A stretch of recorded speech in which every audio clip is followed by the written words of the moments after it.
of the Independent Office for Budget Responsibility. I'd like to thank the OBR, whose director Richard Hughes I met this morning, and the Bank of England, whose governor Andrew Bailey I've now met twice.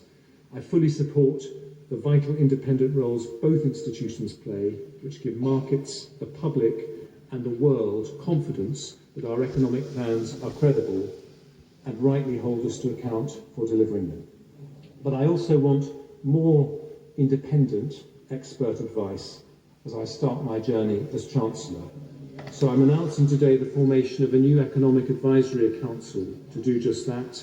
This council will advise the government on economic policy with 4 names announced today: Rupert Harrison, former Chief of Staff to the Chancellor of the Exchequer, Gert-Jan Vlieger from Element Capital, Sushil Wadhwani of Wadhwani Asset Management, and Karen Ward of JPMorgan.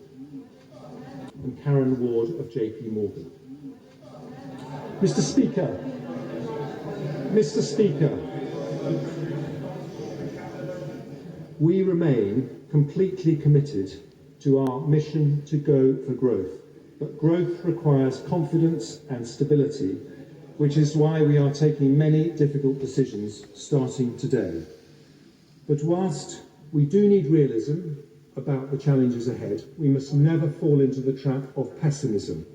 Despite all the adversity and challenge we face, there is enormous potential in this country with some of the most talented people, 3 of the world's top 10 universities, the most tech unicorns in Europe, one of the world's great financial centres, incredible strengths in the creative industries, in science, research, engineering, manufacturing and innovation. And all that gives me genuine optimism about our long-term prospects for growth.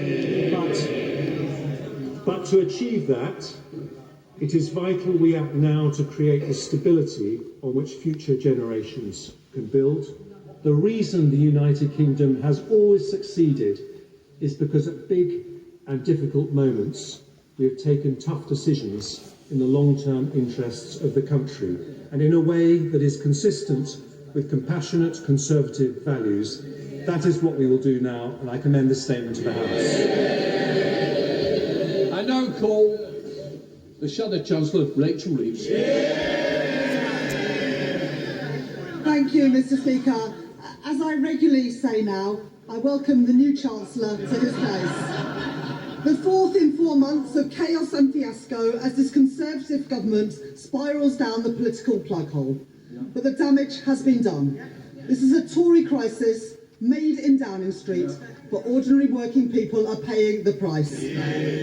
All that is left after these humiliating U-turns are higher mortgages for working people and higher bonuses for bankers. And their climb down on energy support begs the question yet again: why won't they extend the windfall tax on energy producers to help foot the bill?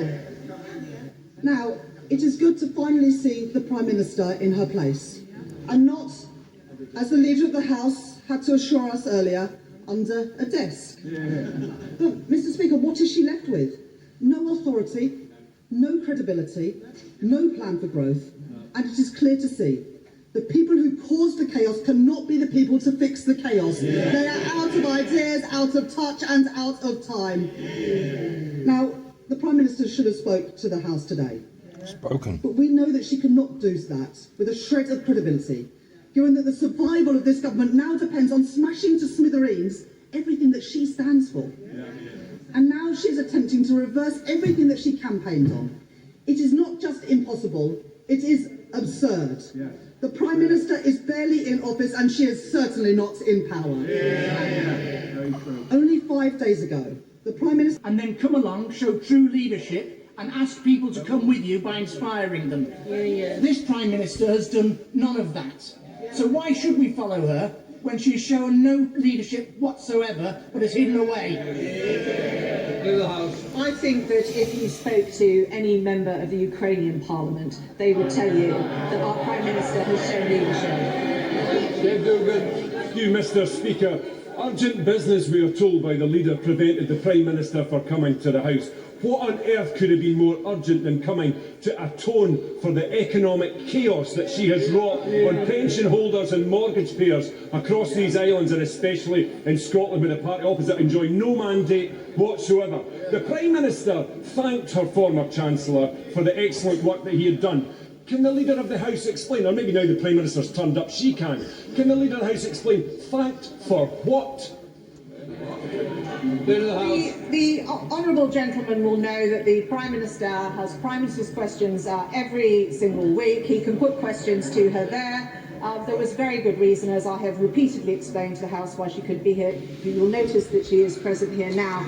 And I will start listening to the honourable gentleman on democratic mandates when he honours the results of the Scottish referendum. Thank you very Mr. Speaker. I thank the Leader of the House for... Be able to hear from the Chancellor very shortly. Point of order.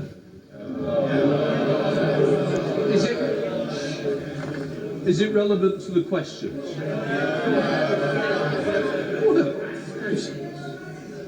Order. If it's relevant to this, I will take the point of order. Chris Bryan. I'm grateful, Mr. Speaker. On a point of order, you know that for the last hour we've been listening to questions about which were meant to be directed to the Prime Minister.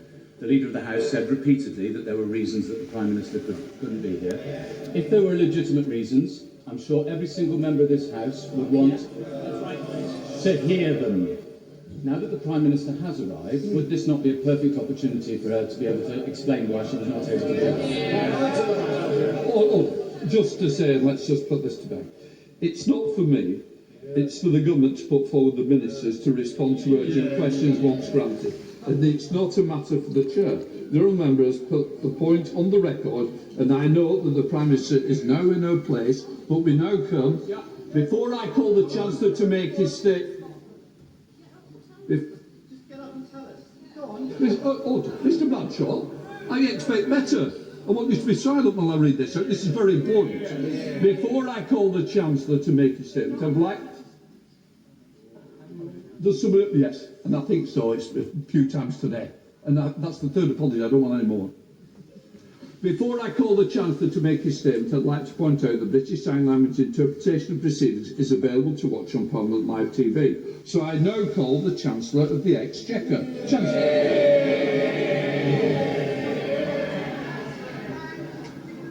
Mr. Speaker, the central responsibility of any government is to do what is necessary for economic stability.